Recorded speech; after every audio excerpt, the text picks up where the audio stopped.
Praise the Lord, everybody. So good to see everyone tonight, this evening, on this most beautiful Veterans Day. I want to say thank you to all of our veterans in our church and in our followers and all over the country. If it wasn't for the veterans, we wouldn't have what we have today. Watching people jump on. Good to see Tina Walker, Brother Nolan. It says we have several on, but I'm not seeing who they are. Give us a shout out.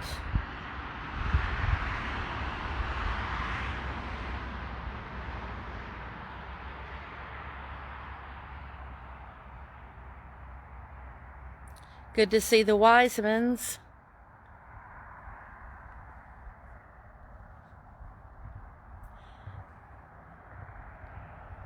There's nothing prettier than to see that big, beautiful American flag flying.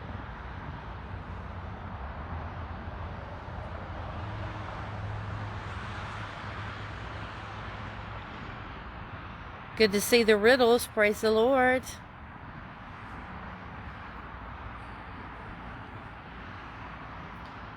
Thank you for your service, Brother Riddle. I know he's one of our veterans.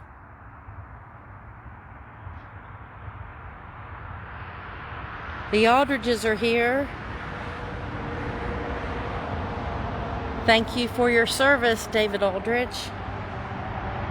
Good to see Sister Sargent on. Glad to have you here. We'll be getting started pretty soon, given time for others to jump on. Praise the Lord, Sister Crystal Shuffett. Good to have you on.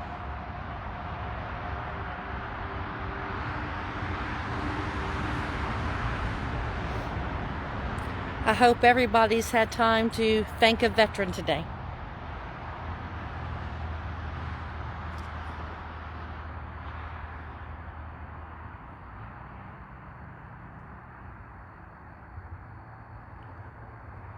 Old Glory's a flying.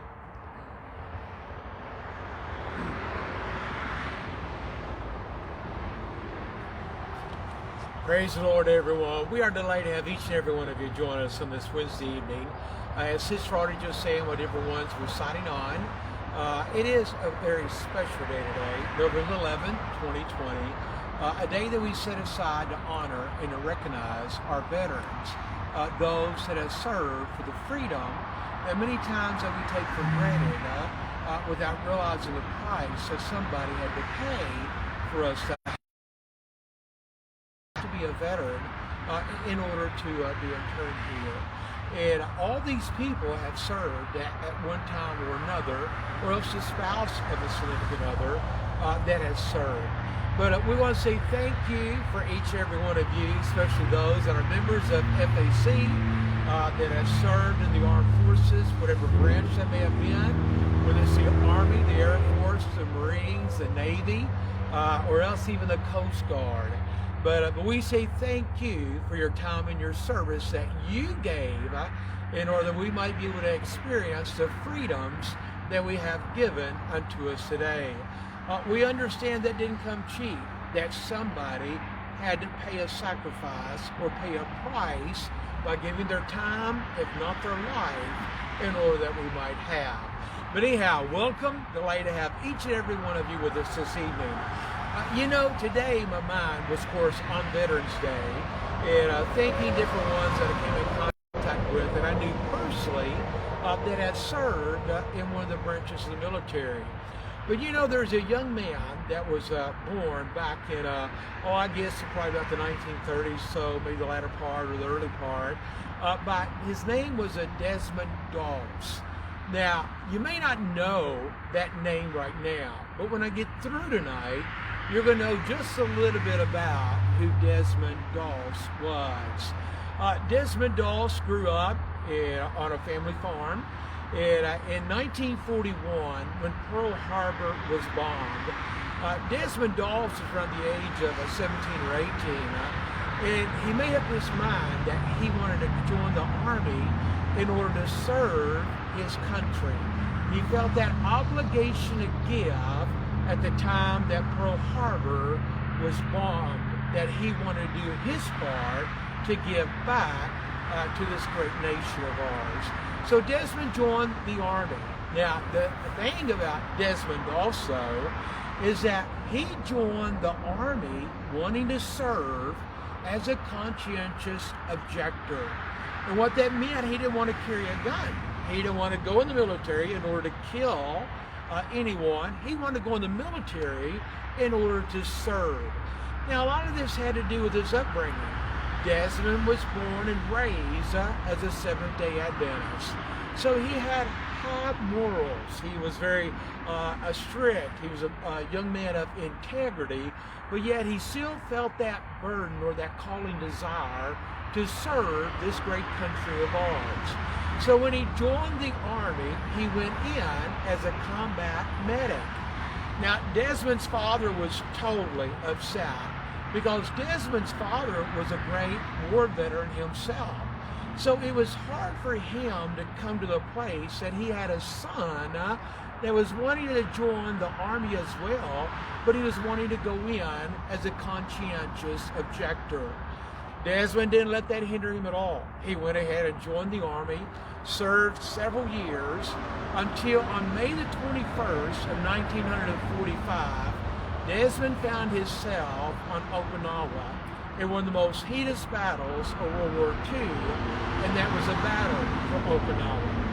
In that one battle of Okinawa, there's 160,000 casualties.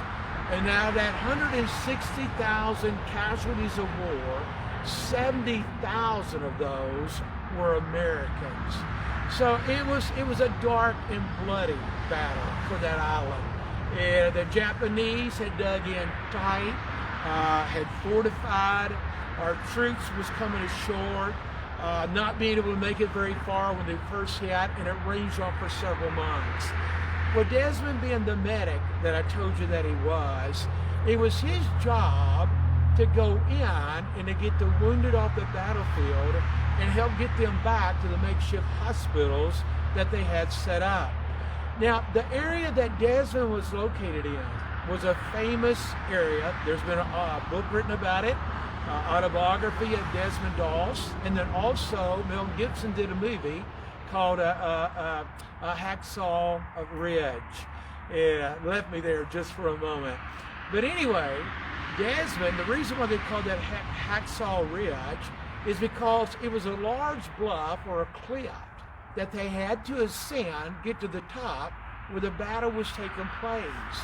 So Desmond had to climb up to the top of the ridge and then get where the battle was taking place in order to go out and pick up the wounded and get them back to the makeshift hospitals.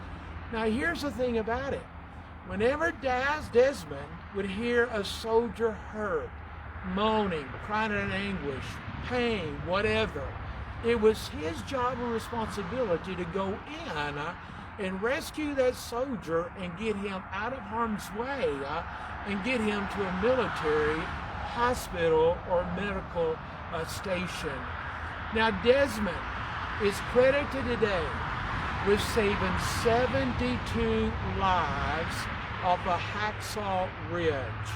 And what he would do, he would go in and locate where the wounded was, tie a rope around them, drag their body over to the edge of the cliff, tie it off, and then lower them down to the Allied troops below that could transport them back to the medical tents or the makeshift hospitals.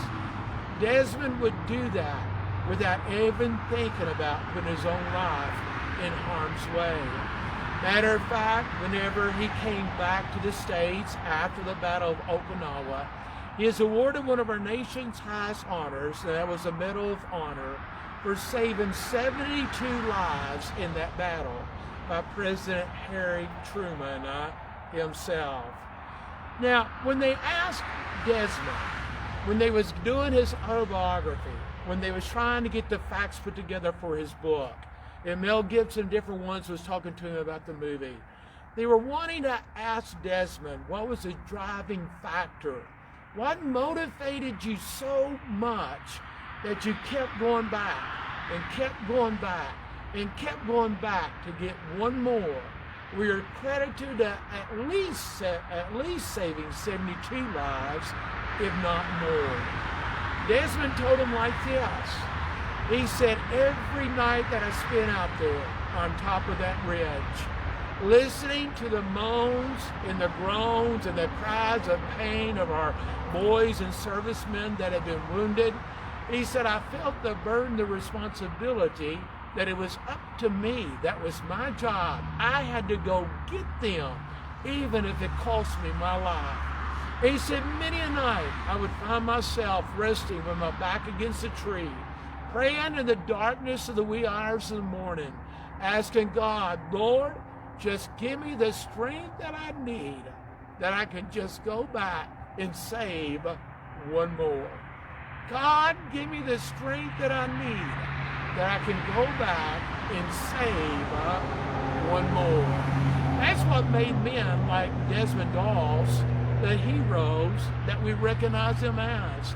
Even though he never looked at himself as being a hero, Desmond lived to the age of 87 and passed away in 2006.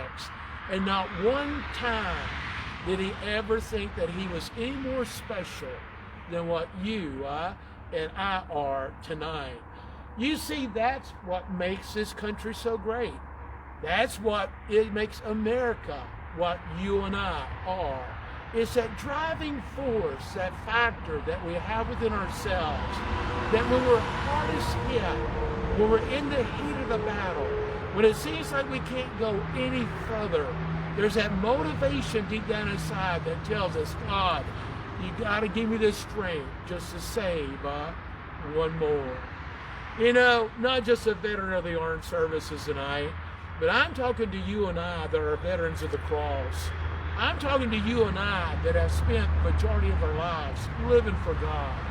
I'm talking to you and I that find ourselves sometimes growing weary because of all the things that we've had to carry, the burdens, the loads, the travailing of the Spirit, trying to just reach one more.